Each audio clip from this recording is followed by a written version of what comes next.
Dewa medis terkuat. Bab 47 tak tahu malu. Ayah, kok aku jadi secantik ini?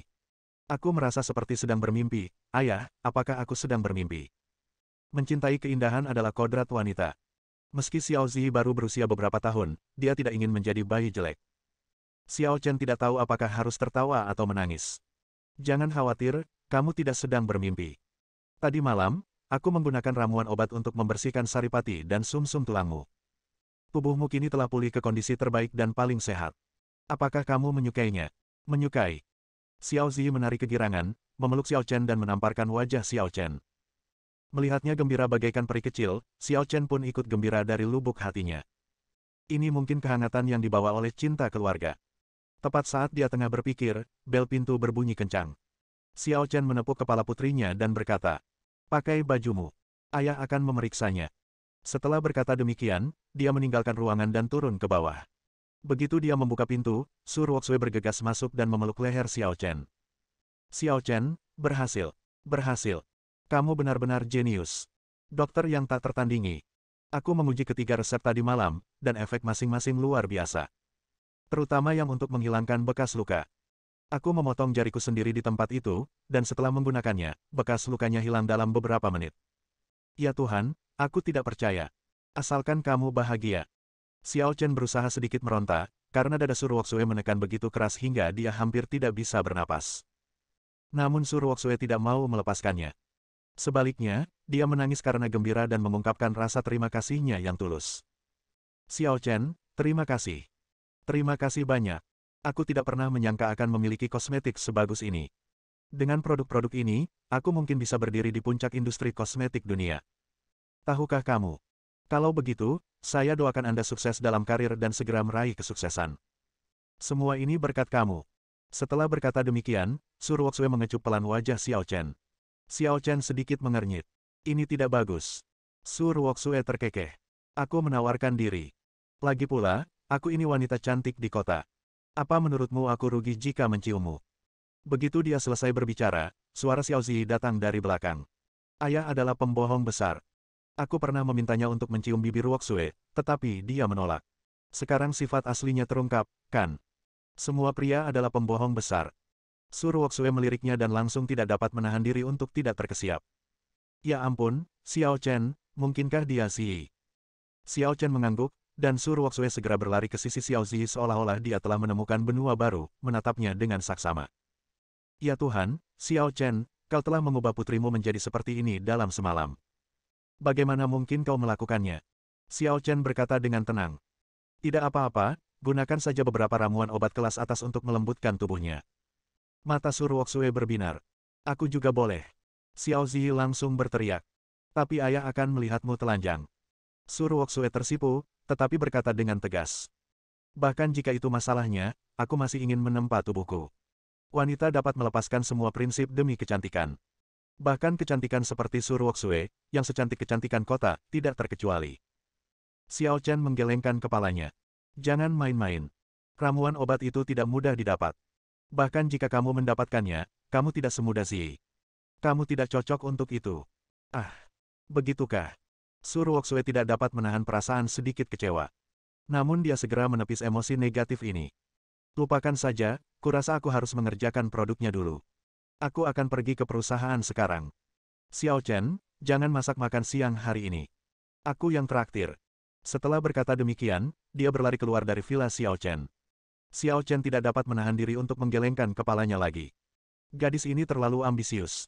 Xiao Zi tersenyum nakal. "Ayah, tidak buruk juga punya istri yang suka mencari uang." Xiao Chen meliriknya dengan tidak senang. "Diam. Kalau kau terus bicara omong kosong, aku akan memotongmu. Lalu apakah kamu bersedia melepaskannya?"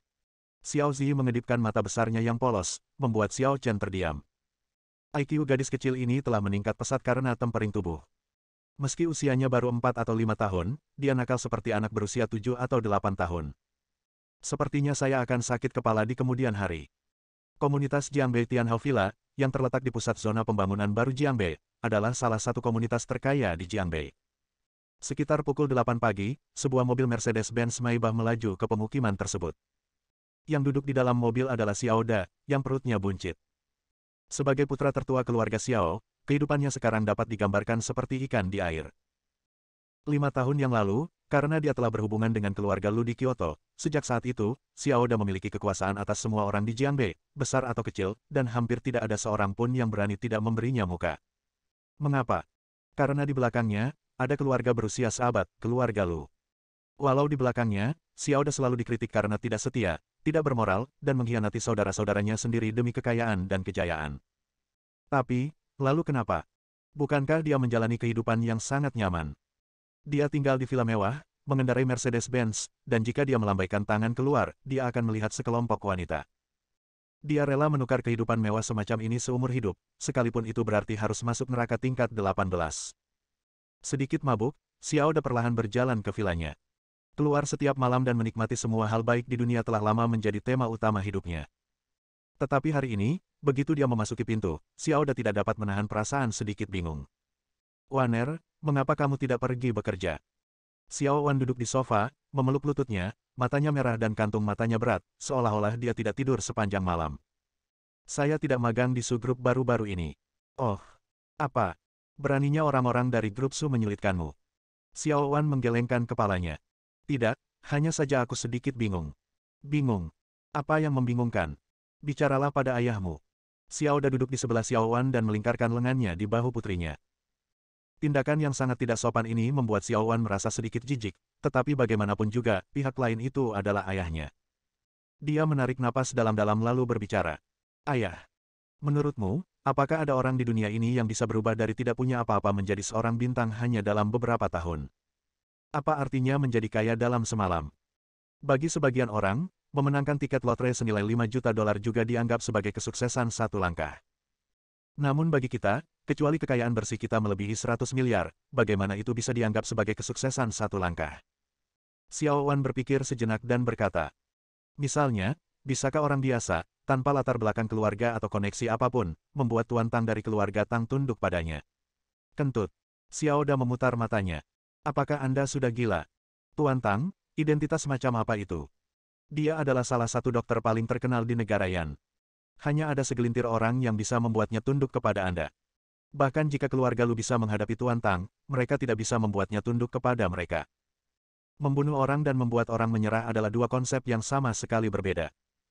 Maksudku, bagaimana jika? Tidak mungkin. Bagaimana bisa kau punya ide konyol seperti itu? Jangan bicara omong kosong lagi." Xiao Wan tersenyum pahit dan merasa semakin menyedihkan. Apa yang ayahnya bahkan tidak berani pikirkan, Xiao Chen telah melakukannya. Kesenjangan ini sendiri sudah cukup untuk membuktikan bahwa jika Xiao Chen ingin menghancurkan kedua keluarga mereka, itu seperti membantai anjing dan ayam. Sudah berakhir, semuanya sudah berakhir. Dia, Xiao Wan, tidak akan pernah bisa membalikkan keadaan. Keluarga Xiao Da dan keluarga Paman Xiao tidak punya harapan sama sekali. Xiao Da menatap putrinya dengan tatapan bingung dan berkata, "Ada apa denganmu hari ini? Kenapa kamu begitu aneh?" Xiao Wan menggelengkan kepalanya, tersenyum pahit, menepis tangan ayahnya yang gelisah, berdiri, dan berjalan ke atas. "Ayah." Xiao Chen kembali. Pupil mata Xiao Da langsung mengecil, dan dia berkeringat dingin. Penampilan mabuknya yang asli hilang sama sekali. Dia hendak menghampiri dan bertanya kepada putrinya, tetapi putrinya sudah menutup pintu. Namun sesaat kemudian, Xiao Da mencibir lagi. "Apa yang kutakutkan? Bahkan jika Xiao Chen kembali, memangnya kenapa? Apa yang bisa dia lakukan padaku? Kekayaan bersihku sendiri sudah lebih dari 5 miliar sekarang. Apakah aku akan takut padanya?" Konyol. Konyol. Bab 48, Keputusasaan. Grup kosmetik Su Ruoxue tiba secepat mungkin. Karena suasana hatinya sedang baik, Su Ruoxue berjalan lebih ringan dan lebih cepat dari biasanya, penuh kesan elegan. Setelah tiba di kantor, Su Ruoxue segera berkata, "Xiao Wang, beritahu semua eksekutif perusahaan untuk segera mengadakan rapat. Kali ini, grup Su kita akan melakukan sesuatu yang besar." Xiao Wang adalah sekretaris baru Su Ruoxue, seorang gadis yang sangat pendiam. Tapi dia tidak terlalu bersemangat, sebaliknya dia berkata dengan hati-hati. "Presiden Su, Dewan Direksi sudah menunggu." Su Ruoxue tidak dapat menahan diri untuk tidak tercengang. Mengapa mereka tiba-tiba datang hari ini? Aku juga tidak tahu, tapi mereka semua ada di sini. Huff. Apa yang dilakukan orang-orang ini lagi? Ayo kita pergi dan lihat. Su Ruoxue berjalan cepat dengan sepatu hak tingginya, diikuti dari dekat oleh sekretarisnya Xiao Wang. Keduanya datang ke ruang konferensi, yang sudah dipenuhi oleh para direktur dari semua tingkatan grup. Melihat Sur Woksue datang, banyak pria yang melemparkan pandangan mesum padanya. Hal ini membuat Sur Woksue merasa sedikit mual. Kebanyakan dari laki-laki itu bisa jadi adalah ayahnya, dan beberapa dari mereka bahkan bisa jadi adalah kakeknya, tetapi mereka semua sangat menyedihkan. Itu sungguh menjijikkan. Sambil mendengus pelan, dia cepat-cepat berjalan ke kursi presiden. Para direktur yang terhormat, kita biasanya tidak bertemu. Apa yang terjadi hari ini? Mengapa kalian semua berkumpul di sini? Hehe. Presiden Su, grup ini bukan milik satu orang saja. Kami semua direktur punya saham. Kenapa? Tidak boleh ikut. Sur Woksue sedikit mengernyit, lalu berbicara lagi. Bukan begitu. Direktur Si, jika ada yang ingin kau katakan, tolong katakan padaku. Presiden Su, beberapa hari yang lalu, kita semua melihat laporan keuangan terbaru perusahaan. Ini telah menjadi penurunan terus-menerus selama beberapa kuartal berturut-turut. Jika terus seperti ini, grup kita akan hancur di tangan Anda. Karena alasan ini, saya, seorang lelaki tua, akan mengundang beberapa direktur dengan ekuitas besar, seperti Direktur Bai, Direktur Li, dan Direktur Zhou, untuk memimpin semua direktur untuk memberikan suara bulat dan membiarkan Presiden Su mundur dan menyerahkan jabatan presiden. Sur Woksue tersenyum dingin. Saya mengerti bahwa Anda mencoba memaksa kaisar turun tahta. Direktur Si menyentuh dagunya, dan cahaya licik bersinar di mata tuanya. Mengapa Presiden Su mengucapkan kata-kata kasar seperti itu? Kami hanya berpikir bahwa Anda terlalu lelah, jadi kami ingin Anda beristirahat. Bagaimanapun, saham Anda akan selalu ada di tangan Anda. Bahkan jika perusahaan mengganti orang lain sebagai presiden dan menghasilkan banyak uang, Anda tetap sangat dibutuhkan. Bagaimana kalau saya tidak setuju? Jangan lupa bahwa saya memiliki 45% saham Su Group. Saat ini ada 20% saham yang beredar di pasar, dan Anda hanya memiliki 35%. Anda tidak memenuhi syarat untuk mengeluarkan saya. Sur Woksue melirik mereka dengan bangga, tetapi semua orang tidak panik sama sekali. Tidak hanya itu, mereka semua tertawa aneh. Presiden Su, maaf, kami baru saja memperoleh 20% saham. Sekarang, kami memiliki 55% saham. Kami memiliki suara mutlak. Apa? Tubuh halus Sur Woksue bergetar, dan amarah yang tak terbatas melonjak di matanya yang indah. Kau sengaja memasang jebakan untuk menyakitiku. Anda tidak bisa berkata seperti itu. Presiden Su, kami juga mempertimbangkan kepentingan kelompok. Selain itu, Anda telah menjadi presiden selama bertahun-tahun, sudah saatnya Anda mengundurkan diri dan membiarkan orang lain mengambil alih. Sur Woksue mengepalkan tangannya. Sus Cosmetics Group adalah perusahaan yang didirikannya dengan susah payah. Itu adalah hasil kerja keras dan usahanya selama beberapa tahun. Sekarang, sudah dicuri oleh pencuri ini. Direktur Si terkekeh dan berbicara lagi. Tentu saja, Presiden Su, jika Anda mau, Anda dapat terus menjadi presiden. Anda juga tahu bahwa istri saya telah meninggal selama bertahun-tahun, dan dia selalu mengagumi Presiden Su. Jika Presiden Su bersedia bersama saya dapat menawarkan 10% saham di tangan saya dengan kedua tangan. Saya tidak tahu, Presiden Su, bagaimana menurut Anda? Sur Woksue gemetar karena marah. Teruslah bermimpi. Belum lagi Tuan Si sudah berusia lebih dari 60 tahun dan bisa jadi adalah kakeknya, tetapi dia masih memiliki pikiran-pikiran yang kotor. Hanya demi 10% saham itu, dia ingin Sur Woksue memberikan dirinya padanya. Seberapa tidak berharganya dia? Aku katakan padamu. Jika kau bersikeras melakukan ini, maka aku, Sur Woksue, tidak akan pernah menyerah. Aku akan menjual semua sahamku dan memulai grup baru. Semua orang tertawa dan mata mereka tampak lebih bangga. Kami tahu bahwa Presiden Su telah memperoleh 3 resep bermutu tinggi dari keluarga Tang. Hehehe. Sayangnya, kami telah menyuap para peneliti, dan kami juga memiliki salinan resepnya. Bahkan jika Anda membentuk kelompok baru, Anda tidak dapat mengalahkan kami. Pada saat Anda membangun grup dan mendapatkan semua formalitas yang disetujui, produk kami sudah akan terdaftar untuk mengumpulkan dana. Presiden Su, terima saja takdirmu, hahaha. Sekelompok orang setengah baya dan tua yang malang tertawa begitu arogan sehingga Sur Woksue benar-benar putus asa. Kau tak tahu malu.